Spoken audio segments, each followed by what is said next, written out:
Cabinet में मेरे साथी श्री जी किशन रेड्डी जी,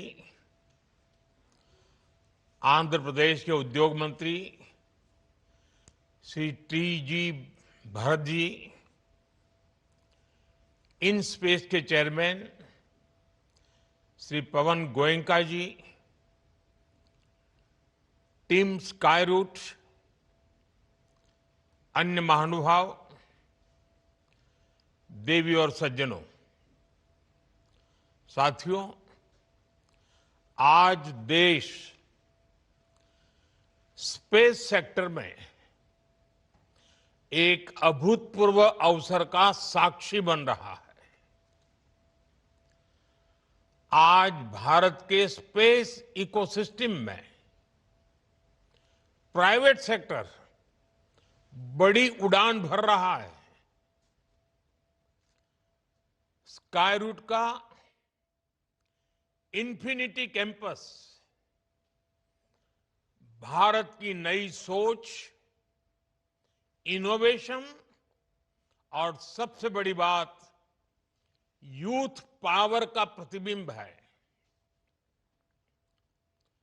हमारी युवा शक्ति की इनोवेशन, रिस्क टेकिंग एबिलिटी और एंटरप्रेन्योरशिप आज नई बुलंदी छू रही है। और आज ये कार्यक्रम इस बात का प्रतिबिंब है कि आने वाले समय में Bharat global satellite launch ecosystem में एक लीडर बनकर उभरेगा। मैं पवन कुमार चंद्रा और नागा भर डाका को बहुत बहुत शुभकामनाएं देता हूं। आप दोनों नौजवान देश के अनेक यंग स्पेस एंटरप्रेन्योर्स, हर युवा के लिए बहुत बड़ी प्रेरणा है। आप दोनों युवाओं ने खुद पर भरोसा किया। आप रिस्क उठाने में पीछे नहीं रहे और इसका परिणाम आज पूरा देश देख रहा है। देश आप पर गौरव कर रहा है, गर्व कर रहा है। साथियों, भारत की अंतरिक्ष यात्रा बहुत सीमित संसाधनों से शुरू हुई थी, लेकिन हमारी महत्वाकांक्षाएं कभी भी सीमित नहीं रही। वो भी एक जमाना था, एक साइकिल पर रॉकेट का हिस्सा ले जाने से लेकर दुनिया के सबसे भरोसेमंद लॉन्च व्हीकल तक भारत ने सिद्ध किया है कि सपनों की ऊंचाई संसाधन से नहीं, संकल्प से तय होती है। इसरो ने दशकों तक भारत की स्पेस यात्रा को नई उड़ान दी है। क्रेडिबिलिटी, कैपेसिटी और वैल्यू, हर प्रकार से भारत ने अपनी अलग पहचान बनाई है। साथियों, हम सब जानते हैं कि बदलते हुए इस समय में स्पेस सेक्टर का कितना विस्तार हो रहा है। ये communication, agriculture, marine monitoring, urban planning, weather prediction और नेशनल सिक्योरिटी का आधार बन चुका है।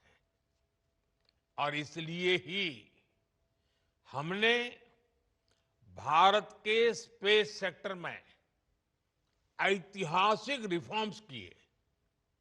सरकार ने स्पेस सेक्टर को प्राइवेट इनोवेशन के लिए ओपन किया। नई स्पेस पॉलिसी तैयार की गई। हमने स्टार्टअप्स को, इंडस्ट्री को इनोवेशन के साथ जोड़ने का प्रयास किया। हमने इन स्पेस की स्थापना की, अपने स्टार्टअप्स के लिए इसरो की फैसिलिटीज और टेक्नोलॉजी को उपलब्ध कराया। यानी भारत ने बीते 6-7 वर्षों में ही अपने स्पेस सेक्टर को एक ओपन, कोऑपरेटिव और इनोवेशन ड्रिवन इकोसिस्टम में बदल दिया है। आज के कार्यक्रम में हमें इसी की झलक दिखाई दे रही है और गर्व की अनुभूति हो रही है।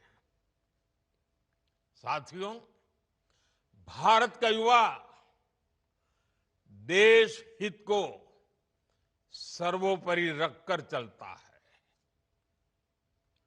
वो हर अवसर का सही इस्तेमाल करता है। जब सरकार ने स्पेस सेक्टर को ओपन किया तो देश के युवा और खासकर हमारे जेन जी यूथ इसका भरपूर फायदा उठाने के लिए आगे आ गए। आज भारत के 300 से अधिक स्पेस स्टार्टअप्स भारत के स्पेस फ्यूचर को नई उम्मीदें दे रहे हैं। और इसमें भी खास ये कि हमारे अधिकार और हमारे अधिकतर स्पेस स्टार्टअप्स इसकी शुरुआत बहुत छोटी टीम से हुई है।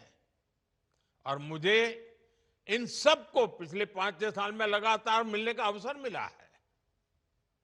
कभी 2 लोग, कभी 5 साथी, कभी एक छोटा सा किराए का कमरा।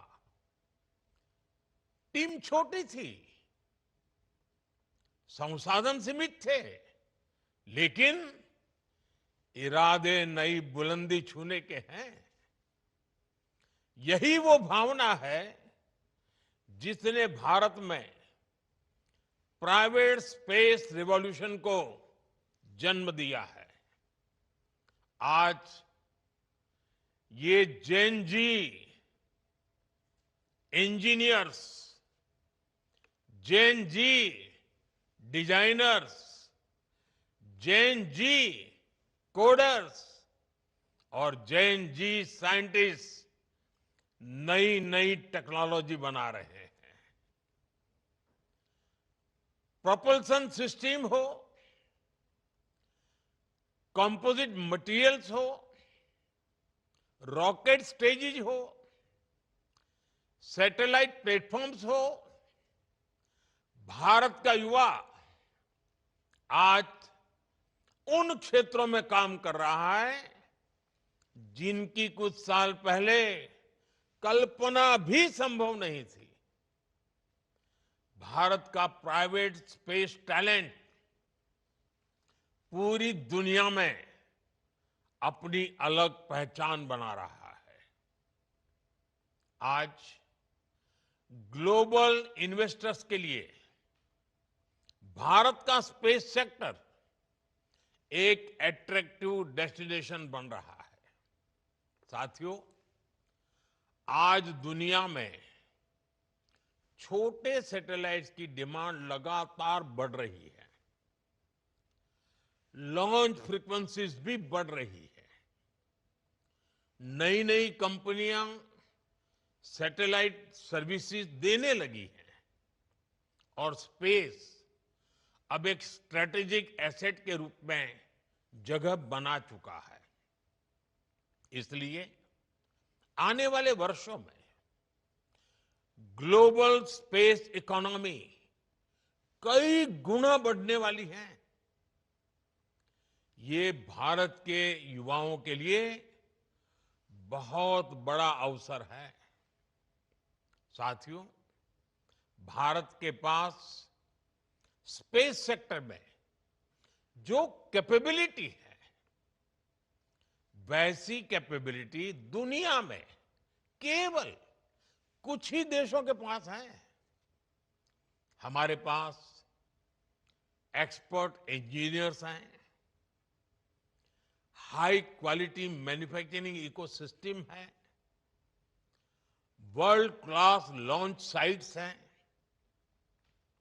और इनोवेशन को प्रोत्साहन करने वाला माइंडसेट है। भारत की स्पेस कैपेबिलिटी कॉस्ट इफेक्टिव भी है और रिलायबल भी है। इसी वजह से दुनिया की भारत से बहुत अधिक उम्मीदें हैं। ग्लोबल कंपनीज भारत में सैटेलाइट्स बनाना चाहती हैं, भारत से लॉन्च सर्विसेज लेना चाहती हैं, भारत के साथ टेक्नोलॉजी पार्टनरशिप चाहती हैं और इसलिए हमें इस समय का ज्यादा से ज्यादा फायदा उठाना चाहिए। साथियों, आज जो बदलाव हम स्पेस सेक्टर में देख रहे हैं, वो भारत में हो रहे स्टार्टअप रिवॉल्यूशन का हिस्सा है। बीते एक दशक में अलग अलग सेक्टर्स में स्टार्टअप्स का नया दौर शुरू हुआ है। फिनटेक हो, एग्रीटेक हो, हेल्थ टेक हो, क्लाइमेट टेक हो, एजुटेक हो, डिफेंस टेक हो, हर क्षेत्र में भारत के युवा, हमारे जैन जी नए समाधान दे रहे हैं। और आज मैं दुनिया के जैन जी को भी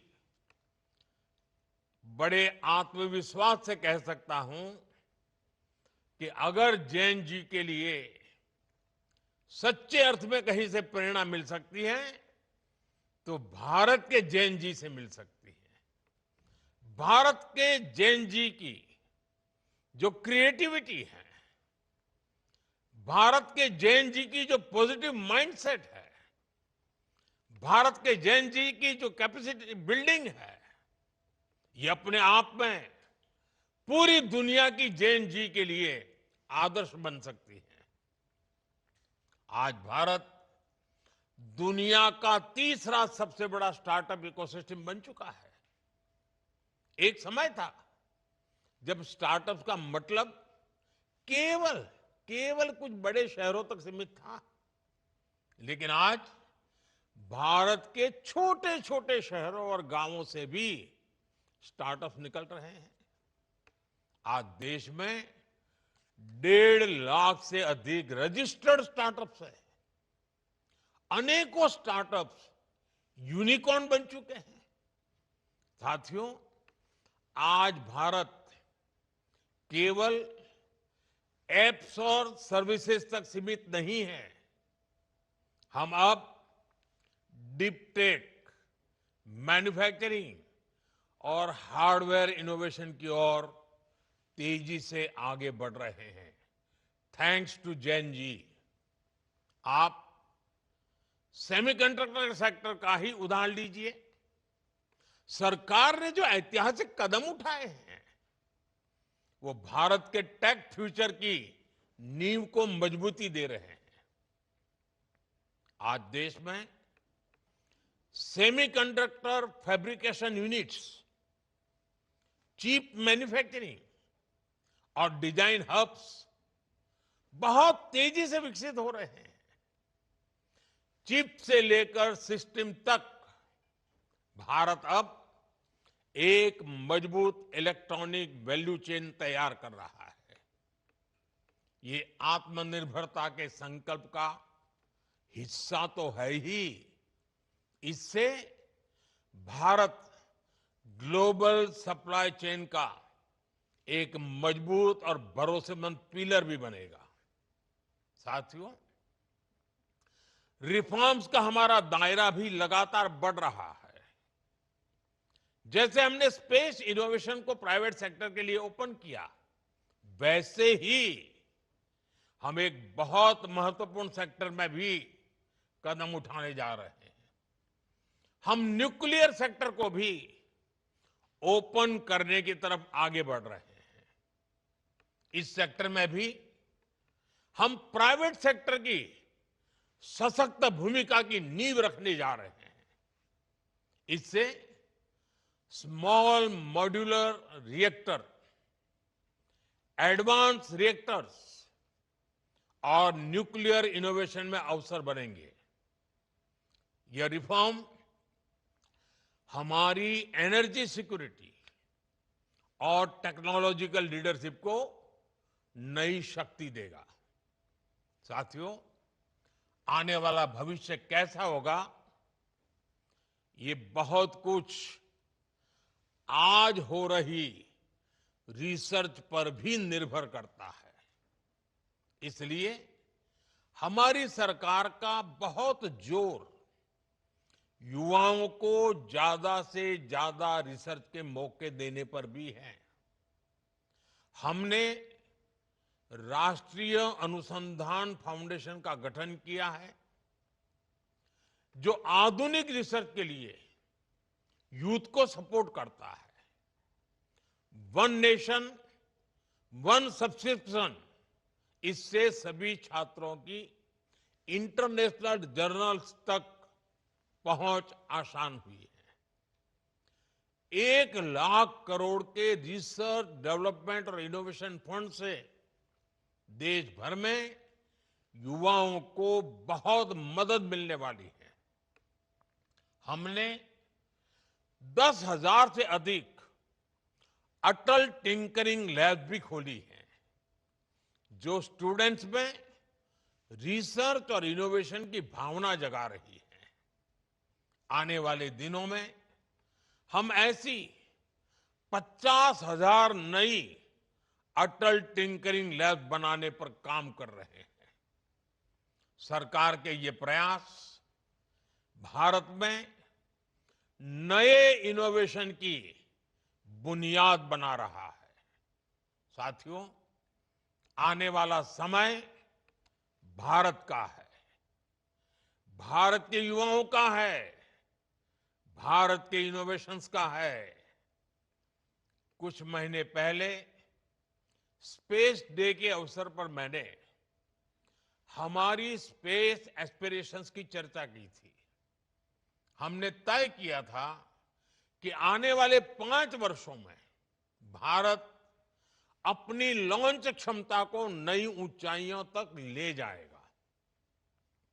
हमने ये भी निश्चय किया था कि भारत के स्पेस सेक्टर में 5 नए यूनिकॉर्न तैयार होंगे। स्काई रूट की टीम जिस प्रकार आगे बढ़ रही है, उससे ये तय है कि भारत अपने हर लक्ष्य हासिल करके रहेगा। साथियों, मैं भारत के हर नौजवान को, हर स्टार्टअप, साइंटिस्ट, इंजीनियर, एंटरप्रेन्योर को भरोसा देता हूं। और मेरे नौजवान साथियों, ये मेरी गारंटी है, सरकार हर कदम पर आपके साथ खड़ी है। मैं एक बार फिर स्काई रूट की पूरी टीम को बहुत बहुत बधाई देता हूं और उन सभी लोगों को शुभकामनाएं देता हूं जो भारत की स्पेस जर्नी को नई गति दे रही है। आइए, धरती हो या फिर अंतरिक्ष, 21वीं सदी को भारत की सदी बनाएं। आप सबका बहुत बहुत धन्यवाद, बहुत बहुत शुभकामनाएं।